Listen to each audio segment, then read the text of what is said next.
Hello friends and students, welcome back to my YouTube channel 5 Minute Study।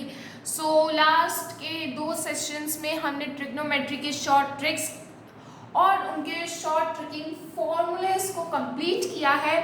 So I hope आप सभी को video समझ में आई होगी। कोई भी क्वेरी आप मुझसे पूछ सकते हैं। Now today we will starting the maths chapter 3 pair of linear equations in 2 variables class 10th NCERT। तो बेसिकली मैं आपको इसमें कॉन्सेप्ट समझाऊंगी और उन कॉन्सेप्ट्स के बेस पर ही आपके क्वेश्चंस आएंगे। 1-2 क्वेश्चंस हम करेंगे भी। तो आइए वीडियो की शुरुआत करते हैं। सो बेसिकली यहाँ पे आपको टॉप पे एक चीज दिख रही है। पहली a and b are not zero, it means a and b is not equals to zero. अगर हम इसे सिंपल भाषा में कहें तो a होगा जो हमारा वो तो जीरो के इक्वल होगा नहीं और b भी जो है वो हमारा जीरो के इक्वल नहीं होगा। बोथ हमारे जीरो के इक्वल नहीं होंगे, दोनों ही हमारे अलग अलग होंगे। तो इसको ही हम pair of linear equations in 2 variables कहते हैं। यानी कि where a and b is not equal to 0, it is called pair of linear equations in 2 variable. यहाँ पे हम 2 टर्म्स के बारे में पढ़ेंगे, कंसिस्टेंट एंड इनकंसिस्टेंट। कंसिस्टेंट में क्या होता है कि एटलीस्ट एक इक्वेशन के अंदर एक से ज्यादा सॉल्यूशंस अगर हो, और इनकंसिस्टेंट में जस्ट उसका उल्टा होता है कि एक भी सॉल्यूशन नहीं हो कोई भी इक्वेशन में। ये आपको ध्यान रखना है। और यहाँ पे हम 3 लाइंस के बारे में पढ़ेंगे, उनके ग्राफ बेस्ड क्वेश्चंस करेंगे, उनकी इक्वेशंस सॉल्व करेंगे। तो यहाँ पे हम बेसिकली 3 लाइंस बेस्ड इक्वेशन पढ़ेंगे। यानी इन 3 लाइंस के बेस्ड हम इक्वेशन पढ़ेंगे, जो कि पहली हमारी intersecting lines, then second parallel lines and third coincident lines. इन 3 लाइंस के बारे में हम इसमें पढ़ेंगे।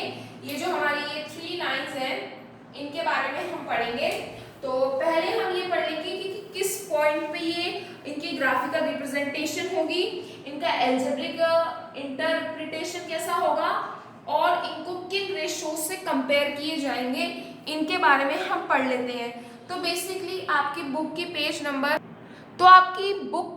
नंबर 46 क्लास 10th मैथ्स की बुक की पेज नंबर 46 पर एक टेबल बनी हुई है 3.4। उस बेस पर वो टेबल आपको याद हो गई, इट मीन्स आपको पूरा चैप्टर ही याद हो गया। तो हम इसी के बेस में आज पढ़ेंगे। मैं आपको टेबल शो करती हूँ। तो बेसिकली आपकी ये रही वो टेबल जिसके बारे में हम डिस्कस करेंगे। पेज नंबर 46 पर अवेलेबल है टेबल नंबर 3.4, इसी के बारे में हम डिस्कस करेंगे। वीडियो मैंने थोड़ी सी पॉज कर दिया, आप चाहे तो इसका स्क्रीनशॉट रेडी ले सकते हैं। सो बेसिकली ये हमारी टेबल है जिसमें ग्राफिकल रिप्रेजेंटेशंस पे हमारी लाइन बेस्ड ऑन इक्वेशंस ये हैं, intersecting lines, coincident lines and parallel lines. उसके बाद किन रेशोस पर हम इन्हें कंपेयर करेंगे, वो है इंटरसेक्टिंग लाइंस में यानी कि तीनों ही रेशो एक दूसरे के इक्वल नहीं होंगे, कोइंसिडेंट में तीनों इक्वल होंगे, और पैरेलल लाइंस में पहले के इक्वल होंगे लेकिन लास्ट के 2 इक्वल नहीं होंगे। तीसरे में एल्जेब्रिक इंटरप्रिटेशन से, ग्राफिकल रिप्रेजेंटेशन से इन रेशोस को कैसे कंपेयर करेंगे वो आ गया। और एल्जेब्रिक इंटरप्रिटेशन से रेशोस को कंपेयर तो ऐसे ही करेंगे लेकिन उनका नाम कैसे होगा, जब इंटरसेक्टिंग लाइंस में कोई भी इक्वल नहीं होगा तो एल्जेब्रिक इंटरप्रिटेशन में इनका एग्जैक्टली एक ही सॉल्यूशन निकलेगा और इनको यूनिक सॉल्यूशन से जाना जाएगा। कोइंसिडेंट लाइंस में जब तीनों ही इक्वल होंगे तो इन्फिनिटली मेनी सॉल्यूशंस, यानी इनके बहुत सारे सॉल्यूशन होंगे, इनफाइनाइट होंगे ये। लाइक इसका साइन आप कुछ ऐसे कह सकते हैं, ये ऐसे होंगे, इनफाइनाइट होंगे। एंड पैरेलल लाइंस में पहले के 2 इक्वल होंगे लेकिन आखिरी का इक्वल नहीं होगा, तो इसका कोई सॉल्यूशन ही नहीं बनेगा। ठीक है, तो यानी कि आप समझ गए कि मैं क्या कहना चाह रही हूँ। इंटरसेक्टिंग में कोई इक्वल नहीं, कोइंसिडेंट में तीनों इक्वल, पैरेलल लाइंस में शुरू के 2 इक्वल लास्ट के 2 इक्वल नहीं है। इंटरसेक्टिंग लाइंस को यूनिक सॉल्यूशन कहते हैं, अलजेब्रिक में, कोइंसिडेंट में इन्फिनिटली मेनी सॉल्यूशंस और पैरेलल लाइंस में नो सॉल्यूशंस। अब मैं इसका आपको ग्राफ बेस्ड एक बार बता देती हूँ कि इंटरसेक्टिंग लाइंस में क्या होता है। फर्स्ट का मैं आपको बता रही हूँ कि इसका ग्राफ कैसे बनता है। सपोज ये हमारा वो है, ये हमारा y है, ये हमारा y एक्सिस है, ये हमारा x एक्सिस है, ये हमारा x एक्सिस है। और ये बीच में हमारा 0 है। सो लेट्स सपोज हम इसकी वैल्यूज को इमेजिन कर लेते हैं, like this is 1, then 2, then 3, this is a -1, then this is a -2, then -1, then -2, then 1, then 2, then 3. Now let's suppose intersecting line से समझ जाइए कि किसी ग्राफ पर दो लाइंस आपस में इंटरसेक्ट कर रही हो, तो आप समझ लीजिए कि एक पॉइंट तो हमारा एक लाइन जो है वो हमारी ऐसे जा रही हो और दूसरी लाइन हमारी ऐसे जा रही हो, यानी कि ये एक पॉइंट पर इंटरसेक्ट कर रही है। समझ में आ रहा है? एक पॉइंट पर ये इंटरसेक्ट कर रही है, तो यानी कि इसका सिर्फ और सिर्फ क्या होगा, ये यूनिक सॉल्यूशन कहलाएगा। क्या कहलाएगा? Unique solution. ठीक है, एक पॉइंट पर आके इंटरसेक्ट हो रही है, इंटरसेक्टिंग से ही समझ जाइए कि इंटरसेक्ट हो रही है किसी ग्राफ पे। ठीक है, वही हम बात कर लेते हैं दूसरे की। दूसरे वाले में हमें बताया गया कोइंसिडेंट। कोइंसिडेंट का मतलब ही समझ जाइए कि ये हमारा ग्राफ है, suppose x axis y axis और ये हमने मार्क कर लिया 0। वैल्यूज आप अपने अकॉर्डिंग सेट कर लीजिएगा, मैं भी ऐसे ही बता रही हूँ आपको शॉर्ट में क्योंकि time is money. So coincident की बात हुई है, कोइंसिडेंट की बात हुई है, तो कोइंसिडेंट में आप समझ ही जाइए अलजेब्रिक में कि इनफाइनाइट मेनी सॉल्यूशंस होगा, यानी कि सॉल्यूशन बढ़ता ही चला जाएगा, बढ़ता ही चला जाएगा, तो इसका सॉल्यूशन कहीं पे भी कुछ भी बन सकता है। आप ये समझ जाइए कि इसका तो कहीं पे भी कुछ भी बन सकता है, ग्राफ पर इसका इनफाइनाइट सॉल्यूशन जाएगा। तीसरे में भी बोले parallel lines. Parallel lines, parallel lines का ग्राफ कैसे बनेगा, लाइक पैरेलल लाइन से समझ जाइए कि पैरेलल दो लाइंस पैरेलल हो रही हो एक ग्राफ पे, जैसे कि ये एक लाइन पैरेलल हो रही है, ठीक है, ये एक लाइन पैरेलल हो रही है और ये एक लाइन पैरेलल हो रही है, तो ये हो गया हमारा पैरेलल, ये पैरेलल हो रही है और इनका फिर कोई भी सॉल्यूशन नहीं बनेगा। इतना आप इस बात को याद रख लीजिए कि इनका कोई भी सॉल्यूशन नहीं बनेगा। बेसिकली सिंपल सा इसका जवाब है कि इंटरसेक्टिंग में ग्राफ के ऊपर दो लाइंस इंटरसेक्ट कर रही हो, कोइंसिडेंट में कितने भी सॉल्यूशंस हो सकते हैं, इसका कैसा भी बन सकता है ग्राफ इजीली। पैरेलल में क्या होगा कि एक ग्राफ के ऊपर दो लाइंस पैरेलल हो तो वो नो सॉल्यूशन हमारा कहलाएगा। ये आपको समझना है इसमें। तो आई होप आप सभी को समझ में आ गई होगी टेबल। अब हमें ना इसका ग्राफ मतलब ग्राफ बेस तो हम नहीं कह सकते, ग्राफ तो आप इजीली कर लेंगे, हम इसका इक्वेशन बेस्ड क्वेश्चन कर लेते हैं।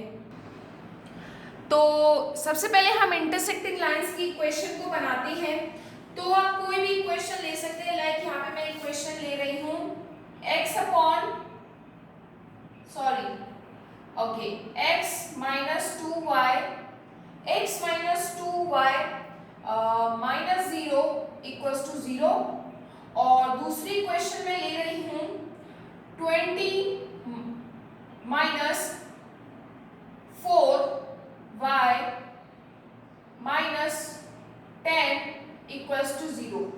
तो ये मेरी कुछ इक्वेशन मैंने ले ली है यहाँ पर, x minus 2y minus 0 equals to 0, 20 minus 4y minus 10 equals to 0। अब हम इसका जरा सॉल्यूशन कर लेते हैं। अब हमने फॉर्मूला पढ़ा है कि इंटरसेक्टिंग लाइंस का फॉर्मूला है हमारा a1/a2 which is b1/b2, यानी कि ये किसी के भी इक्वल नहीं हो रहा। तो अब हम जरा पुट कर लेते हैं, जिस किसी में भी वेरिएबल दे रखा हो और कोई नंबर नहीं दे रखा हो तो उसको आप 1 लेट कर लेंगे, तो ये हो जाएगा हमारा 1/20 इक्वल्स टू 2/4 और इक्वल्स टू 0/-10। अब इनका क्रॉस मल्टीप्लिकेशन कर लीजिए, हम इनका क्रॉस मल्टीप्लिकेशन कर लेंगे तो 4 1 जा 4, 22 जा कितना 40 इक्वल्स टू, आप इसका भी करके देख लीजिए, कुछ आंसर तो आएगा नहीं, और इसका आप करके देख लीजिए, ये कैंसिल आउट हो जाएगा, तो ये 1 हो गया, ये 2 हो गया। तो अब इसे लेट करके देख लेते हैं एक बार, दैट इसका तो वही रहेगा 2 1 जा 2 हो जाएगा ये, और ये 1 था तो ये 20 हो जाएगा, कोई फर्क ही नहीं रहा, और फिर ये माइनस का 10 रहेगा और 0 की कोई वैल्यू नहीं होती। तो आप देख सकते हैं कि तीनों ही एक दूसरे के इक्वल नहीं है, hence it is proved that this is an equation of intersecting lines base and it has exactly one solution which is unique solution हम इसे कहलाएंगे। इजीली हमने पता लगा लिया। कोई डिजिट अगर आपस में कट रही हो तो आप उसे पहले कट करेंगे, रिड्यूस सिंपलेस्ट फॉर्म में कन्वर्ट करेंगे एंड देन फिर आप सॉल्यूशन करेंगे। बच्चे क्या करते हैं कि देखते क्वेश्चन को ढंग से है नहीं और उनको सिंपलेस्ट फॉर्म में कन्वर्ट नहीं करते और डायरेक्ट वो कर देते हो, फिर वो आगे प्रॉब्लम फेस करते हैं। तो पहले आप कुछ इस तरह से करेंगे, ठीक है। अब हम बात कर लेते हैं हमारी कोइंसिडेंट लाइंस की, हम बात कर लेते हैं। तो कोइंसिडेंट लाइंस में हम इक्वेशन ले लेते हैं। Suppose 3x minus 9y plus 7 equals to 0, और दूसरी हम इक्वेशन ले लेते हैं, आप कुछ भी ले सकते हैं, like y minus 2 plus 8 equals to 0, ठीक है। अब कोइंसिडेंट में तो हमें पता है कि भाई तीनों इक्वल होते हैं। आपको क्वेश्चन में ये लिखना पड़ेगा, लेकिन अब तो आपको क्योंकि एमसीक्यू फॉर्म है तो आपको लिखना तो नहीं पड़ेगा नहीं, लेकिन नॉलेज के लिए आपको याद रखना पड़ेगा कि हमारा ये आंसर आना चाहिए, ठीक है, हमारा ये आंसर आना चाहिए। और साथ ही तो यहाँ पे मैंने इक्वेशन को चेंज कर दिया बिकॉज वो थोड़ा लंबा प्रोसीजर हो जाता है आपके लिए, और अभी मैं आपको सिर्फ बेसिक बता रही हूँ, फिर स्टैंडर्ड हम आगे करेंगे। तो यहाँ पे देखिए, तो अब हम इसे, हमें पता है कि कोइंसिडेंट में तीनों इक्वल होते हैं, तो हम इसे पुट कर लेते हैं। 2/4 equals to -3/6, okay, equals to -9/18। Minus का माइनस से माइनस कैंसिल हो जाएगा, ये क्रॉस मल्टीप्लाई कर लेते हैं। तो 6 2 जा, रुकिए रुकिए रुकिए रुकिए रुकिए रुकिए, वेट वेट वेट वेट, यहाँ पे ये तीनों ही कट रहे हैं। 1/2 1/2 माइनस का 1/2 और ये 1/2, तो आगे वाली 1/2 इक्वल्स टू 1/2 इक्वल्स टू 1/2। समझ में आ रहा है आपको? हमारी तीनों ही इक्वल आ गई, और ये सॉरी प्लस का है, ये माइनस का नहीं है, ये प्लस का है, सो यहाँ पे कोई चेंजमेंट नहीं आएगा। तो आपने देख लिया कि तीनों हमारी इक्वल आ गई। तो अगर हम इसे क्रॉस मल्टीप्लाई करते तो कितना लंबा प्रोसीजर हो जाता, हमने इसे सिंपलेस्ट फॉर्म में कन्वर्ट कर दिया और हमारी वैल्यूज आ गई, ठीक है। तो ये कुछ इस तरह से होगा, किसका किसका होगा, ये कोइंसिडेंट लाइंस का, ठीक है। इसका आंसर हमारा हमें मिल गया है, वो है 1/2 इक्वल्स टू 1/2 इक्वल्स टू 1/2। अब हम नेक्स्ट इक्वेशन ले लेते हैं पैरेलल लाइंस की, जो कि है x plus 2y minus 4, x plus 2y minus 4 equals to 0, और दूसरी हमारी 2x plus 4y minus 12, 2x plus 4y minus 12 equals to 0। अब पैरेलल में हमें पता है कि शुरू की दो इक्वल होती है, थर्ड साइड हमारी इक्वल नहीं होती। तो चलो फटाफट इसे पुट कर लेते हैं। दैट वेरिएबल है यहाँ पे, तो इसको 1 पुट करेंगे, 1/2 इक्वल्स टू 2/4, इसे कट कर देंगे तो ये हो जाएगा 1/2 इक्वल्स टू -4/-12, कट करेंगे अभी तो जाएगा ही नहीं। अब देख लीजिए, आपके सामने आ गया 1/2 equals to 1/2 which is not equal to 4/12। तो आप इजीली समझ गए होंगे कि ये क्वेश्चंस कैसे होंगे, आप इजीली समझ गए होंगे कि कैसे हो रहे हैं। तीनों हमारे आसानी से इक्वल आ गए, ठीक है। देखिए फिर से मैं आपको समझा देती हूँ, इंटरसेक्टिंग में कोई भी इक्वल नहीं होता, हमने किया तीनों हमारे इक्वल नहीं आए। कोइंसिडेंट में हमारे तीनों इक्वल होते हैं, हमने को सिंपलेस्ट फॉर्म में किया, हमारे तीनों इक्वल आ गए।